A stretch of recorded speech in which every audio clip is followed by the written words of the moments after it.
got so motherfucking design on right now. Bring it down, bring it down, bring it down. I got 3 old guys to Halo teman-teman para dosen, di saat ini saya akan menjelaskan tentang materi Postmodern Ecclesiologist. Jadi seperti yang kita ketahui, pada bab ini membahas tentang bagaimana sih tanggapan dari ecclesiologist terhadap masa kini. Seperti yang kita tahu bahwa pada zaman kita yang sekarang sangatlah jauh berbeda dari zaman-zaman sebelumnya. Mungkin sebagian besar orang tidak menyangka bahwa perkembangan dan kecenderungan yang semakin mengkhawatirkan ini telah muncul di zaman ini yang menimbulkan banyak sekali tantangan yang sangat serius. Banyak sekali tantangan yang sangat serius karena munculnya banyak tantangan yang terjadi. Peter Hodgson mengemukakan bahwa ada 5 krisis khusus yang terjadi di era atau zaman postmodern ini. Krisis yang pertama adalah krisis kognitif. Krisis ini terjadi dalam rasionalitas, teknis, maupun filosofis. Yang kedua, ada krisis sejarah. Krisis ini merupakan akhir dari versi sejarah agama dan sekuler yang bekerja untuk menuju akhir yang pasif, seperti keselamatan, kemajuan, dan lain-lain. Yang ketiga, krisis politik. Krisis ini terjadi akibat adanya pergeseran ideologi yang mengakibatkan adanya sumbu kekuasaan di dunia semakin besar, sehingga menyebabkan terjadinya penurunan dukungan sosial cita-cita yang dihasilkan oleh pencerahan.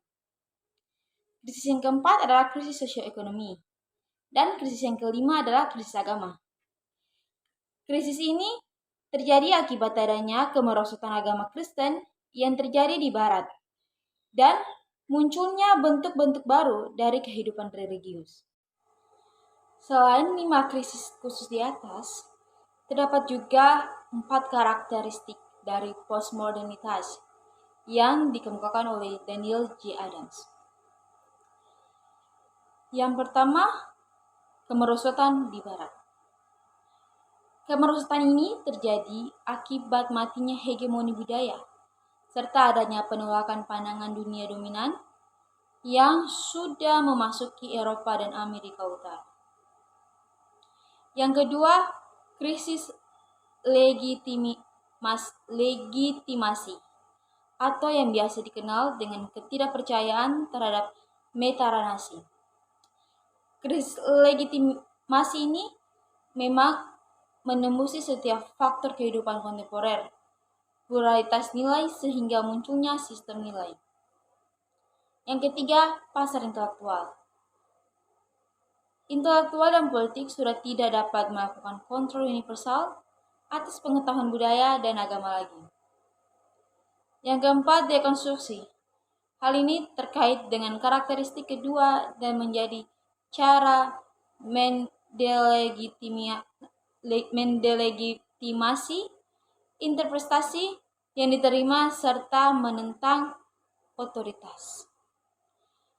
Keempat karakter ini lebih mengarah kepada pluralisme yang hampir universal, sehingga tantangan yang dihadapi bersifat praktis dan teoritis. Tantangan praktis. Era postmodern merupakan era yang mengalami adanya perubahan serta perkembangan monumental dalam pemahaman diri terhadap eklesiologi dan gagasan misi di sebagian besar gereja. Perubahan ini mengalami dampak yang sangat drastis dalam kehadirannya di gereja dan kepercayaannya serta pihak moral yang harus ditanggung, dinilai dan ditanggapi oleh banyak gereja, terutama gereja-gereja di Eropa. Gereja-gereja dalam beberapa dekade terakhir juga telah menyaksikan beberapa perubahan-perubahan besar dalam pola bentuk pelayanan, tata kelola gereja, dan liturgika. Perubahan ini terjadi karena adanya postmodern. Di era postmodern sekarang ini, manusia menjadi semakin konstruktif. Dari segi seksualitas hingga reproduksi, dari politik hingga agama, semuanya dilihat dalam kerangka konsumeris, sehingga banyak sekali orang yang orang mengambil apa yang mereka inginkan dan meninggalkan apa yang tidak mereka inginkan dari sistem kepercayaan, pengajaran tradisional, praktik liturgi, serta cara hidup yang gerejawi. Sehingga postmodernisme dari teologis terletak baik dalam konservatisme eklesiologi maupun dalam eksplorasi teologisnya terhadap tema-tema postmodern seperti krisis, representasi, dan identitas. Oleh karena itu, kritik dari postmodern memberikan akses atau dibingkai oleh iman Kristen yang tidak pernah diperdebatkan. Sehingga membuat gerakan gereja yang terjadi pada zaman sekarang dapat dilihat oleh budaya gerejawi yang lebih transdesentralisasi dan budaya yang berusaha untuk merangkul dunia postmodern dengan semua kepercayaannya, khususnya budaya internet dan multimedia yang menawarkan kesempatan yang sebelumnya tak tertandingi untuk didebat.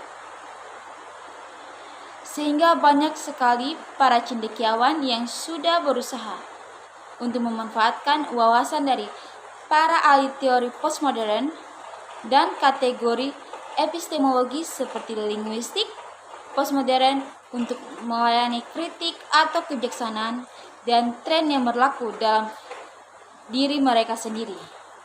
Apa yang menyatukan pendekatan-pendekatan tersebut adalah pencelupan mereka dalam perkembangan budaya postmodern untuk menawarkan balasan serta penolakan terhadap banyak kekuatan budaya yang sama ia menadai tradisi mereka yang baru.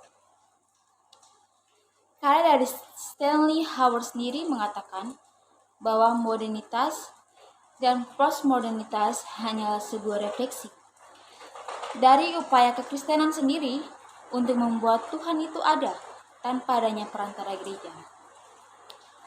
Postmodernitas adalah pengerjaan kesalahan dalam teologi Kristen yang berkolerasi dengan upaya untuk membuat kekristenan menjadi benar terlepas dari kesaksian yang setia.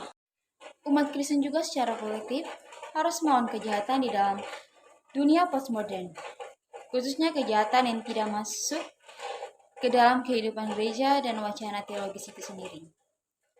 Stanley Howard juga menyatakan bahwa gereja sendiri harus menjadi komunitas karakter yang harus melindungi generasi muda Kristen yang mencari perlindungan dalam bahaya postmodern sekarang ini. Banyak sekali tanggapan mengenai postmodernitas dan pemikiran postmodern dari dalam elemen-elemen gereja yang menggambarkan diri mereka secara Injili yang telah menyebabkan sebuah ledakan dalam sastra yang mencerminkan pendekatan di era yang sekarang dan berkaitan dengan gereja secara umum.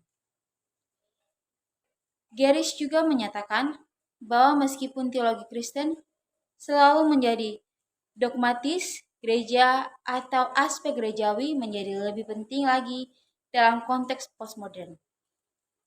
Di dalam dunia yang berada ini, dalam kehadiran pluralitas komunitas yang masing-masing membentuk identitas sendiri, komunitas Kristen mengambil kepentingan teologis yang baru dan berpotensi dalam mewujudkan visi teologis yang melibatkan tujuan ilahi bagi umat manusia sebagai pembawa citra Allah yang Tritunggal. Banyak sekali pendekatan yang tidak memiliki ruang untuk dapat ditangani secara mendalam, termasuk juga kumpulan pendekatan yang dipengaruhi oleh teori kritik.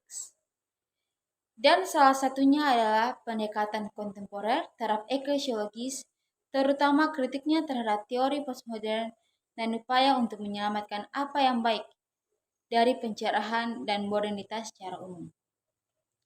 Kesimpulannya, bahwa dari semua adalah penekanan pada komunitas bahwa gereja harus mengakui pemahaman sosial mengenai Tuhan Kristen dan bagaimana komitmen terhadap komunitas adalah apa yang membedakannya selama ini dan terus-menerus melakukannya di era postmodern. Jika di era postmodern, kita menawarkan begitu banyak cara yang berbeda. Tetapi saat kita berada di dunia kekristenan, kita diingatkan bahwa pentingnya untuk memilih salah satu. Karena sebagai orang Kristen, kita harus dapat melibatkan dunia dalam semua keragaman bulunya. Dan tetap bersuka cita dalam berbagai cara pandang. Dan kita juga tidak boleh mencoba mengubahnya menjadi yang bukan. Demikianlah pembahasan materi saya tentang postmodern ecclesiology. Sekian dan terima kasih.